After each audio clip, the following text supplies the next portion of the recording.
All right. So, So we're going to talk about the face pull. Now, there are a couple of different ways that we would do this, and I'll show you the way that I prefer to do it. I know that there are other ways that people do it, and I'm going to explain why they would do it and why it's not incorrect, but why the way they're doing it is incorrect. So, in a traditional face pull, you would use pronated grip, overhand grip, and I'm going to show you why I prefer to use this. So we grab that, and we'll use a split stance. Okay, and now, if you think about it, as I drive my elbows back and high, these ropes are an extension of your forearms. So this is a good position of power, and it makes the line of pull a lot better, okay, for working the musculature across the upper back and the scapula, okay? So get a couple of reps with that. So from a strength building perspective, I like this. You have the pulling back and a slight bit of external rotation. That's great. Now, show the grip I hate. That one, okay. So now pull that the same way. Now one of the problems with this is that it really affects more the elbow than it does the back. The reason that people started using this grip was to hold it in a neutral grip position. So realistically, hold that again, like you were. That way, when you pull back, you could move into an externally rotated position, which is great. Great as a corrective exercise with a little bit less weight. So let's put a little bit less weight on there and show it. But one of the problems I have with this is you can see there's a good potential for the rope to slap you in the forehead. So while that is a good exercise, it's probably better if you have 2 triceps ropes or a longer rope in order to pull and really rotate into external rotation, which is what that specific type of face pull was made for. So when we talk about a traditional face pull, I always consider that pronated grip, and then we talk about an underhanded face pull or under grip or neutral grip face pull in order to then put you in a position where you can now externally rotate at the top and finish out the external rotation portion of the movement. But just keep in mind that this type of rope is not going to be good for that movement. You might get 2 triceps ropes to go for a longer, because the whole point of that style is to really be able to work on external rotation, which a lot of people need. A lot of people need a lot more external rotation, especially in a elbow or a shoulder extended and scapular tracting depressed position. so people who, like our gym, for example, doesn't have two ropes. Yet. We could say that about every gym though, right? It's like they may not have 2 ropes, or like I've commonly seen is they have ropes that are 2 very different lengths, or different thicknesses or whatever. And I think what would your suggestion be then? Yeah, my suggestion would do it single armed. And then we have a single rope here. Unfortunately, we don't have 2. Or we have this rope here, like a traditional triceps press on. So we could use this with the under grip and pulling it into external rotation, work one arm at a time. And then after the industry gets uncrazy from COVID and you can actually buy equipment, we'll actually have enough bars to do that. So you could do that, or you could also, one thing I've done is take a yoga strap, and I've run a yoga strap through and use that in order to pull that in that position as well. So just like we've talked about as well on other exercises, it's breaking down all the little components of the movement and making sure that you can retract, depress, and go into shoulder extension while also doing external rotation. So in a lot of cases, people are doing that traditional face pull before they've got the ability to actually externally rotate or pull and combine all that together. So people might want to think about a shoulder abducted external rotation and working that independently of the face pull, and then switching to the neutral grip face pull to combine those together, and at some point going back to the normal pronated grip face pull in order to build strength.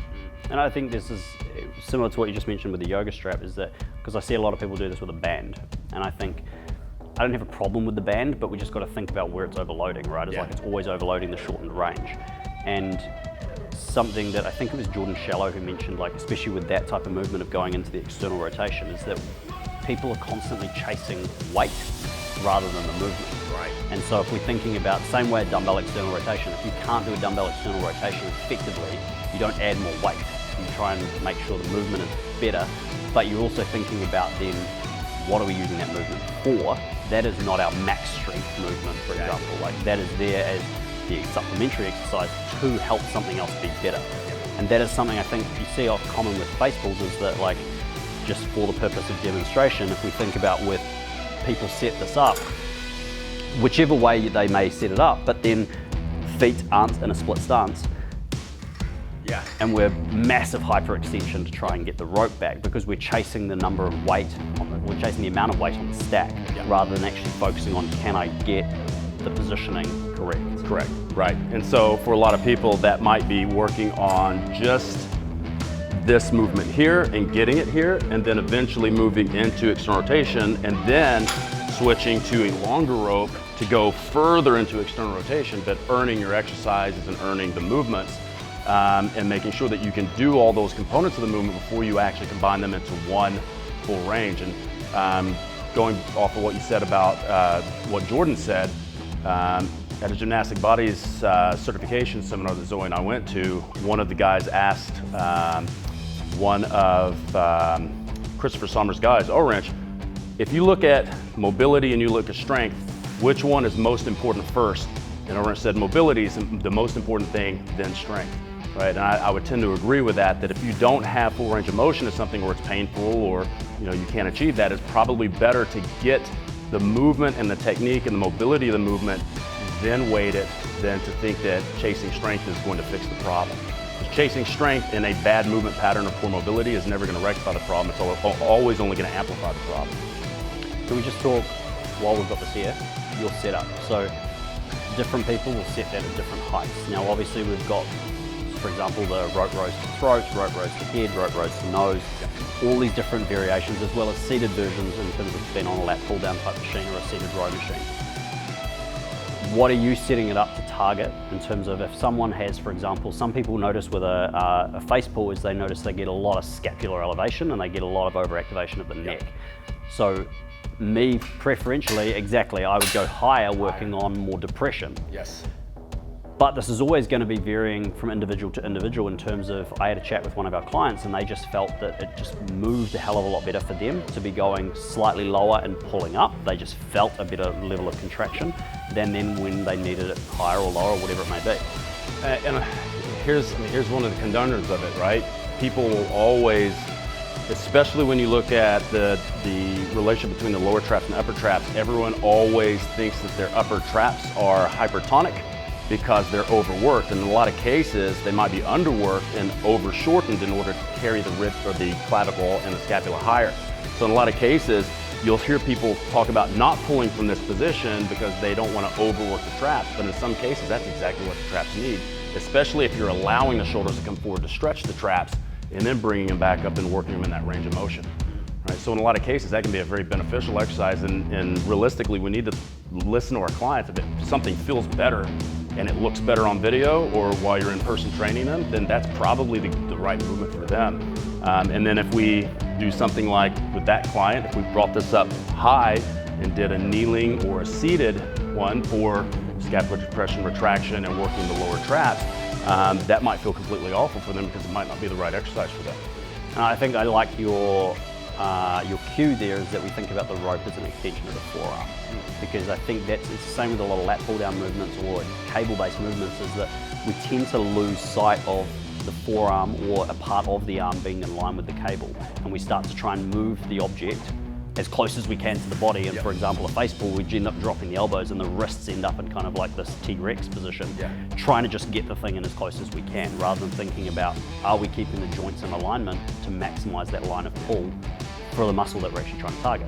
I think a lot of clients don't understand, because most of them don't understand anatomy, and I mean, we've been teaching coaches for a long time. Most coaches don't understand anatomy, and they might understand where something originates and inserts, but they don't know how that relationship changes depending on where the joints rotated and sitting and where the bones are rotated and sitting. So if we think about it, when you're, and we kind of said this on another video, I think we're out of coffee, on the row, well, not the row like this, or pull down like this, right?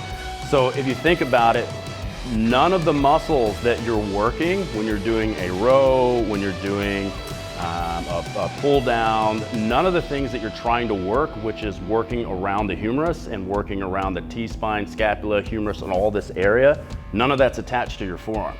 So what I like to cue people is forget that this even exists. All this is there for is just hold the weight. And I just want to think about what's really most important, which is taking the elbow from a position in front of the body to behind the body, or on a position of being internally rotated to externally rotated. So we need to consider what are the muscles we're working, what planes are we working in, and what's the most important cues to give those people in order for the client to understand what we're trying to get them to do. So if I tell somebody to just row the bar as far as they want or as they can, they're gonna row and they may stop here for their functional range of motion and think, well, I've heard that the bar is supposed to touch your chest. Arnold Schwarzenegger said the bar needs to touch your titties. So then they'll keep pulling, and now it becomes a completely different movement.